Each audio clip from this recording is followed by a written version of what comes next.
Comencemos hablando de educación, mi queridísima Susan. Así es, Ernesto León.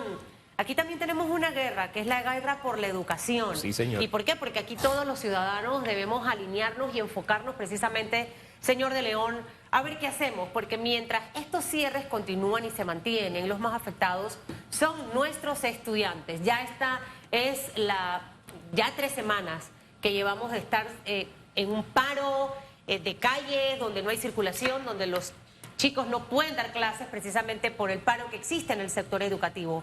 ¿Cuánto nos cuesta esto y cuál es la radiografía que pudiera hacernos de estas 3 primeras semanas? Buenos días. Buenos días, Susana Elizabeth, buenos días, Hugo, y primeramente felicidades en el Día del Periodista, una gran labor que hacen ustedes para informarnos. Sí, en efecto, nosotros desde la sociedad civil vemos con mucha preocupación nuevamente pérdidas de clases en el sector oficial. El Ministerio de Educación sacó cifras oficiales del riesgo que estamos teniendo y es alrededor de 38.000 estudiantes que pueden fracasar o perder el año escolar y unos 85.000 que van a tener que ir a hacer reválidas durante el verano. Entonces, tal vez no dimensionamos la magnitud de esto cuando vemos las cifras frías, porque decimos, bueno, siempre es el mismo cuento todos los años, siempre vemos los fracasos, siempre es la historia de nunca acabar.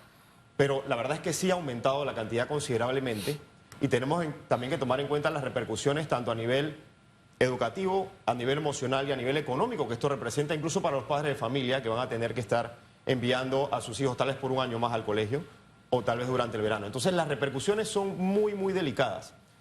Sin embargo, esto es un reflejo, Hugo, de la realidad del sistema educativo como lo vemos y como viene deteriorándose a lo largo de décadas. Y también luego de una pandemia que definitivamente inhabilitó muchos procesos de enseñanza que deben darse presencialmente en el aula de clase hacia una educación virtual. Entonces sí es preocupante, es algo que tenemos que prestarle atención como sociedad. Lo que nos preocupa a nosotros desde el lado civil, desde como observadores y expertos de la sociedad civil, es que muchos padres de familia tal vez no ven, porque tal vez venimos de ese status quo, venimos de haber estado en escuelas oficiales en donde este era el común denominador, perder clases, una que otra huelga, una que otra interrupción. Sin embargo, tenemos que entender que esto no es lo correcto, esto no es lo que debe ser. Y hay que entenderlo para poder pronunciarse también. Y llamo a esa reflexión porque a veces normalizamos ciertas situaciones. Y tal vez algunos padres dirán, ay, vuelve el paro, vuelve la huelga, no van a dar clases. Bueno, pues te quedas en la casa, buscarán algo que hacer. No, eso no es normal. Y el hecho de que se haya dado a través del tiempo no implica que es lo correcto. La Constitución establece que tenemos ese derecho, todos los panameños. Entonces, ahí es donde siempre yo hago la separación, y me tomo unos segundos para hablar de esto. Usted puede pedir el 6% del Producto Interno Bruto para la educación, el 10%, el 50%, y se le puede dar. Pero si nuestra mente y nuestro corazón no cambia, los resultados van a seguir siendo exactamente los mismos. Ahí está el proyecto de presupuesto del otro año, lo que se contempla en el tema de educación aumentó. Para algunos, oye, no llega a lo que yo quiero, etcétera. Pero más allá de lo que contemple es lo que yo puedo hacer. Porque estoy condenando, por cada día perdido, es un día que estoy afectando la vida de otro ser humano. Entonces, es doloroso que hemos entrado en esa especie de normalización y digamos, sí es que en la escuela privada sí hay clases, en la pública no. Bueno, pues, y la vida sigue. No, eso no es normal. Todos tenemos ese derecho y ahí es donde quiero centrar su respuesta. Hay algo que yo crecí oyendo, los derechos no se negocian. Fíjese, yo crecí con esa formación. Pero estamos ahora ante una situación en que los derechos, más allá de negociarlos, se ruegan. Y eso para mí es peligroso. Para mí es delicado, porque estamos negando la evolución, la historia humana. Estamos negando nuestra propia humanidad al tener que negociar, por ejemplo, el libre tránsito. Eso no se negocia, eso es un derecho que tenemos. La educación tampoco es producto de la educación, el derecho al alimento. Mire cómo estamos con la comida. Hablaba yo del repollo de $6 que no he podido volver a comprar más repollo. Esos son derechos. Entonces, pero quiero centrarme en el derecho a la educación. ¿Habremos perdido o algún sector de la población habrá perdido que ese es un derecho? ¿O qué es lo que nos está pasando? ¿Se ha normalizado este tema? ¿Qué es lo que ha pasado? Yo creo que viene pasando hace muchos años, pero la pandemia lo incrementó esa sensación de que la escuela es opcional, de que la escuela se vuelve irrelevante, tanto para el estudiante, que es lo más delicado. El centro de todo el proceso educativo debe ser el estudiante, y si el estudiante piensa que es opcional asistir a la escuela o no, empezamos mal. La escuela tiene que ser el epicentro de la comunidad. La escuela tiene que ser el lugar donde los estudiantes quieran estar, y quieran estar incluso más allá de su horario regular académico. Debe ser el centro de deporte, el centro de arte, el centro de crecimiento como persona.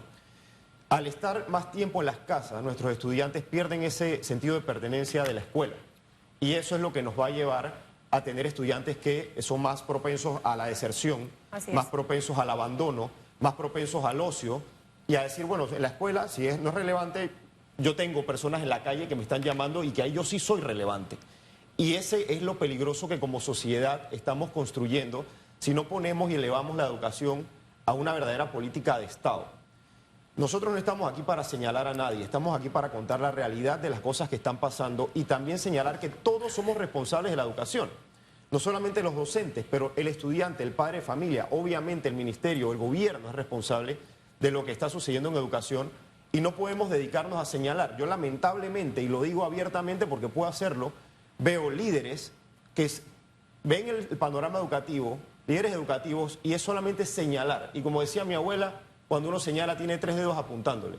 Entonces dejemos de estar señalando a los demás y entendamos la cuota de responsabilidad que tenemos todos de que la educación esté como esté. Te doy unas cifras muy rápidas. A ver. En cuanto a el periodo escolar, Panamá en 2019 tenía 185 a 190 días de clase. Esta administración la subió a 200 días. Pero tradicionalmente Panamá de Latinoamérica es uno de los países que más pierde clase sin que haya huelga, porque celebramos todo. Cada comunidad celebra su fiesta patronal y eso no da clase. Las fiestas patrias, la Semana Santa, todo lo demás. Y nosotros en promedio, los últimos 10 años, estamos dando alrededor de 160 días de clase. Los países que más marcan en educación trabajan arriba de 200 días de clase. De hecho, Costa Rica está en 210, 214 días de clase, igual que Uruguay, Chile y otros países, y no pierden tantos días como nosotros. De 160, ¿cuánto vamos a quedar con las 3 semanas que tenemos ahorita? Con una huelga. Y ahí le sumo otra cosa súper importante, me encantan mucho los números. Claro. De 160 días, ¿cuánto vamos a quedar con 3 semanas que ya hemos perdido? Lo segundo, 38.000 estudiantes, que es la cifra que hasta ahora se ha manejado, que van a reprobar. Y para que la gente entienda luego, cuando ese joven va a buscar trabajo, el trabajo al que va a poder aplicar es donde va a obtener el salario más mínimo, diría yo, 5 oportunidades de crecimiento. Esas 3 cositas, por favor, señor de León. Totalmente, mira, hay 120, hasta el año pasado, 120.000 estudiantes entre 6 y 18 años, o sea, jóvenes, niños y jóvenes, fuera del sistema educativo. O sea, que ya tenemos hasta el año pasado una masa crítica de jóvenes que no están yendo a la escuela. Y 120. Eso, 20.000, que este año puede crecer a 150.000 estudiantes o jóvenes que no están asistiendo a la escuela, que no se van a graduar. Eso es crítico porque eso crea una implosión social de personas que van a necesitar más subsidios, jóvenes que se van al pandillerismo y crea un montón de males sociales, ¿ok? Cada día que el estudiante no está en la escuela es un día que lo estamos empujando fuera del sistema. Dentro de ellos están los reprobados, que al final son los que no han tenido una buena calidad de educación y que al final, en corto tiempo, no puede recuperarse y en realidad aprender. Correcto. Que es lo más importante. Correcto. Entonces, si a eso le agregamos huelgas y que por cualquier cosa dejamos de dar clase, porque nosotros en nuestro trabajo diario estamos con las comunidades educativas y realmente si hay que pintar la escuela dejan de dar clase ese día, si hay que reparar unos baños dejan de dar clase ese día, y entonces tenemos una cultura de no dar clase. En vez de la cultura pro educación tenemos una cultura de por lo que sea no damos clase. Entonces esto tenemos que trabajarlo como comunidad educativa. Los padres de familia tienen que ser los primeros vigilantes de eso. Padres de familia, exijan una mejor educación. A mí me gustaría ver marchas pidiendo mejor educación. En este momento, ¿qué sería lo más correcto, señor de León?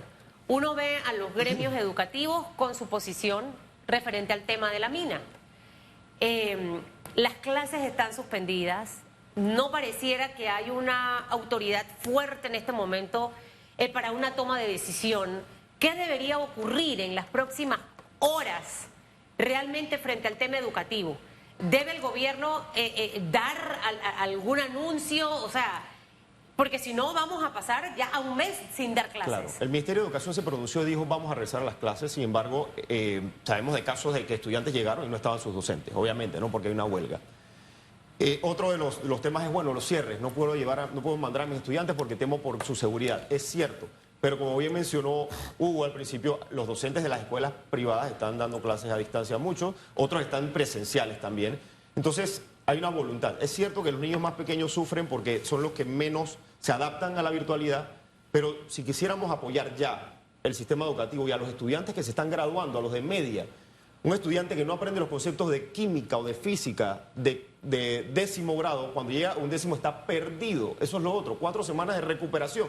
No deberíamos estar teniendo semanas de recuperación. Entonces, ¿cuál es el llamado? El llamado es regresar a las clases bajo las mejores condiciones posibles. Si es a través de medios virtuales, a través de tutorías, a través de algo más personalizado, utilizando las herramientas que están a disposición. Porque ya hay herramientas, o es que no aprendimos nada de la pandemia. Ya hay herramientas que nos permiten conectarnos, tal vez no con el 100% de los estudiantes, pero si el 30% no puede conectarse, veamos una alternativa, pero trabajemos con los que sí se pueden conectar. Y ojo, cuando se habla de que un tema es asunto de Estado, no es solamente el gobierno el que tiene que ver. A mí me arrancó una sonrisa escuchar el testimonio de una educadora en San Miguelito que sí regresó a dar clases. Y ella decía, yo tengo un grupo de WhatsApp donde tengo a todos los padres de familia y le dije, yo sí regreso. Y de 28 había 15 estudiantes que habían regresado. ¿Y por qué hago ese llamado? Porque probablemente esos grupos de WhatsApp, no sé, quedaron de la enseñanza de la pandemia, rescatar aquello cuando decíamos, después de esta pandemia seremos mejores. Bueno, el reto es ser mejores. Y una de las fórmulas es, hombre, si no puedo hacerlo presencial, hacer como esos docentes que yo tuve. A mí me tocó en el sector público también atravesar, no un mes, 2 meses de huelga. Pero tenía docentes que decían, yo no puedo permitir que ustedes salgan mal formados, yo no puedo permitir que ustedes se me retrasen. Y nos daban clases los sábados o nos reuníamos en la tardecita. Estaban en huelga, pero buscaban la forma. Y los estudiantes íbamos porque nos interesaba estudiar. Entonces creo que hay enseñanzas y hay ejemplos que están allí, que forman parte de nuestro ADN, pensando en esto. Usted habló de 150.000 estudiantes que quedan fuera del sistema si sumamos a los posibles fracasados este año. Eso también engrosaría la cifra de ninis, donde nosotros tristemente tenemos el... ¿Por qué se van las inversiones a Costa Rica? Bueno, ya tienen menos ninis que nosotros. ¿Por qué? Producto de la educación. ¿Por qué? Porque la educación es un asunto de todos. Por poner un ejemplo, el tema de los ninis.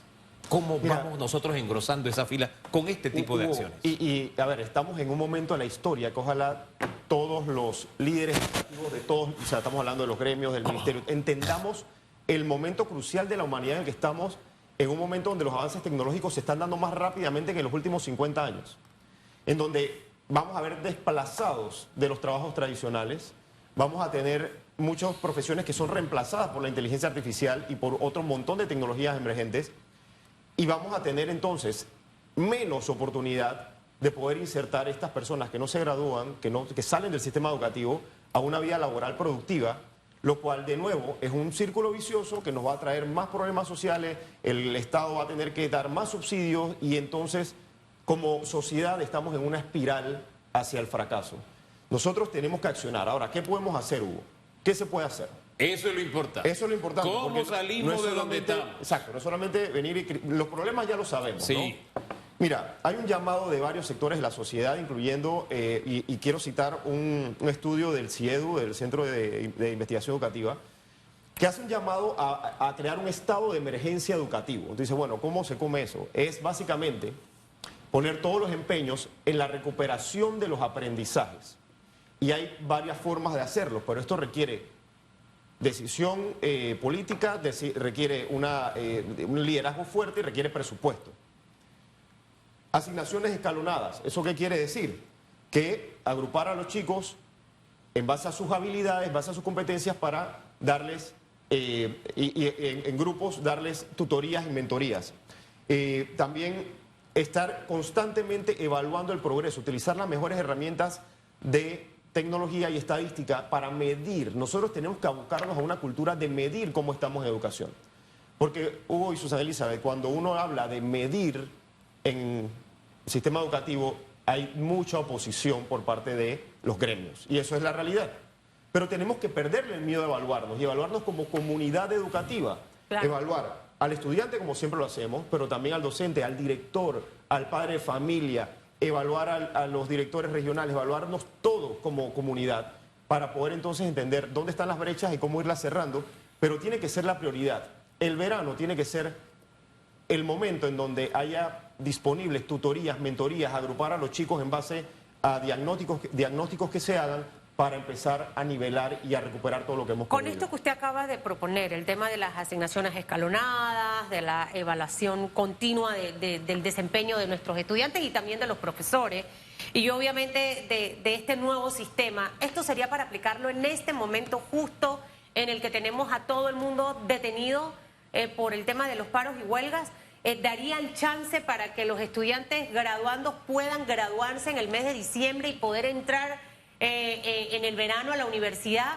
¿O esto sería para cuándo? Porque obviamente entramos en el mes de diciembre ya. Mira, los graduandos tienen que apropiarse de su aprendizaje. Los chicos, sobre todo ellos. Las herramientas están. O sea, el Ministerio de Educación, si algo pasó después de la pandemia, es que creó plataformas y contenidos educativos que les permiten a ellos continuar con su aprendizaje independiente. Bueno, obviamente que se potencia con un docente, pero al menos en estos momentos les sirve para no atrasarse y poder exámenes. Pero si no están los docentes dando clases, no importa que no estén físicamente, porque están en paro. Sí. Virtualmente, ¿quién les va a dar clases? Y otra claro. cosa que me viene a la mente, muchos de los docentes, mi mamá fue maestra por muchísimos años, y en la mañana trabajaba en una escuela pública y en la tarde trabajaba en una escuela privada. Por eso la hija salió igualita trabajadora. Muchos docentes hacen ese mix precisamente, porque el claro. costo de la vida es muy alto. Entonces, pero a la privada sí voy a dar las clases, pero a la pública no. Y está ocurriendo. También quiero resaltar lo que dijo Hugo de muchos docentes que sí están dando clases a distancia, comprometidos con los estudiantes. Pero a tu pregunta vuelvo. Nuestros estudiantes y nuestro sistema educativo tienen que también aprender lo que es la responsabilidad y el autoaprendizaje, apropiarse de su aprendizaje, porque las herramientas están para que ellos puedan aprender a su ritmo. Durante la pandemia se crearon las plataformas, como por ejemplo la plataforma Esther, que fue creada con docentes del sistema, fue creada con profesores del sistema educativo, que tiene las clases y los objetos de aprendizaje que autoexplican, que tiene videos, tutoriales, prácticas, pruebas, y ellos pueden avanzar. Pero ¿puede funcionar sin los docentes? Puede funcionar sin los docentes. Todos los estudiantes pueden entrar y hacerlo.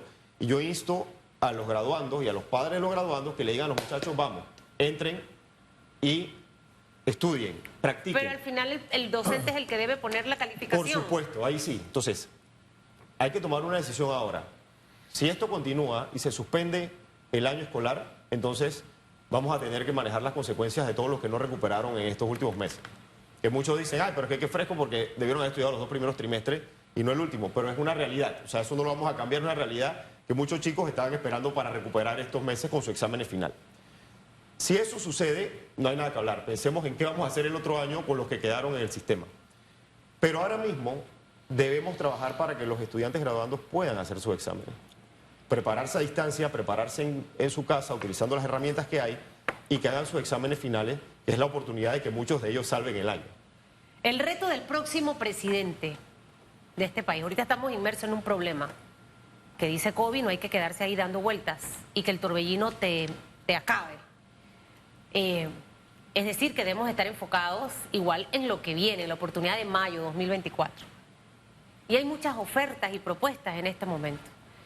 Y sin educación no hay progreso de un país. ¿En dónde debe centrarse el próximo hombre que dirija a este país por los próximos 5 años? Escucharlo hoy para tomar una decisión sabia e inteligente.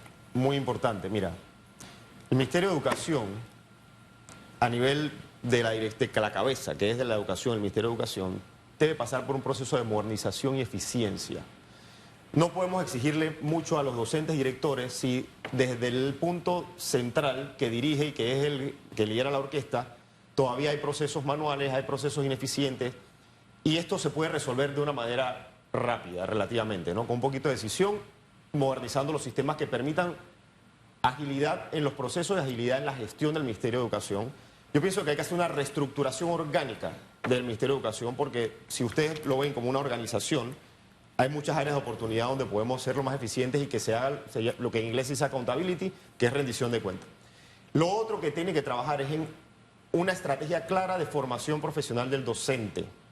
El docente tiene que estar capacitado para educar a estudiantes del siglo XXI y de una era tan cambiante con la que estamos. Pero todos los años vemos demasiadas ofertas de formación de docentes y eso hace que el conocimiento se disperse. Tenemos que trabajar en comunidades de aprendizaje, o sea, que grupos de docentes estén aprendiendo lo mismo y desarrollando habilidades. Lo otro, establecer una política pública de evaluación educativa que no existe, que es, dejo de medir a la comunidad por números y cifras y en base a lo que saben tal vez, sino a lo que saben hacer. ¿Qué sabe hacer un docente? ¿Cuáles son sus resultados en el aula de clase? ¿Qué sabe hacer un estudiante? ¿Qué sabe hacer un director? ¿Cuáles son las habilidades que debe tener un director? Y todo eso enmarcado en algo que es la ley educativa que va a cumplir 80 años. Tristemente. Entonces, a ver, Yo no he tenemos que mejorar la escuchado ley. a ningún candidato. Mire, estoy echando para atrás y por eso me quedo así, hablar de lo que usted acaba de mencionar. En propuesta educativa, ¿o usted sí ha escuchado alguna propuesta que vaya por esa línea? Todavía no. Esperemos que hayan cosas concretas, porque la verdad es que cuando hablamos de mejoraremos la educación. O sea, todos queremos mejorar la educación, pero O es ¿cómo la lo vamos a hacer? estrella. A veces nos estrellamos. Los eslogans quedan en eslogan muchas veces. Los eslogans son eso, fíjese en los planes, fíjese, y los planes realizables, porque usted en un plan puede poner lo que sea, ¿no? Y es importante la educación porque en gran medida cuando usted se educa, cuando existía la clase de gobierno, por ejemplo, usted aprendía cuáles eran sus derechos y aprendía a valorarlos, a cuidarlos, saber qué dependía de usted y que democracia, por ejemplo, es el gobierno del pueblo, no de un pequeño grupo que se impone al pueblo. No, eso no es democracia, eso es otra cosa.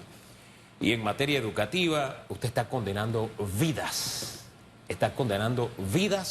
a no estar simplemente en la línea de pobreza, sino debajo de la línea de pobreza. Eso es lo que deseamos. Fíjese que es el aporte que cada uno de nosotros puede hacer.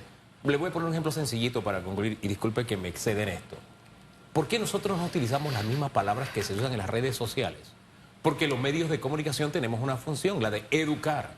Y educamos con el bien hablar, por ejemplo, con el llamarlo a meditar, a reflexionar. Por eso le ofrecemos diferentes insumos para que usted reflexione y llegue a una conclusión. No solamente ahora, sino con lo que tiene que hacer en las elecciones del próximo año. Gracias por habernos acompañado, don Ernesto.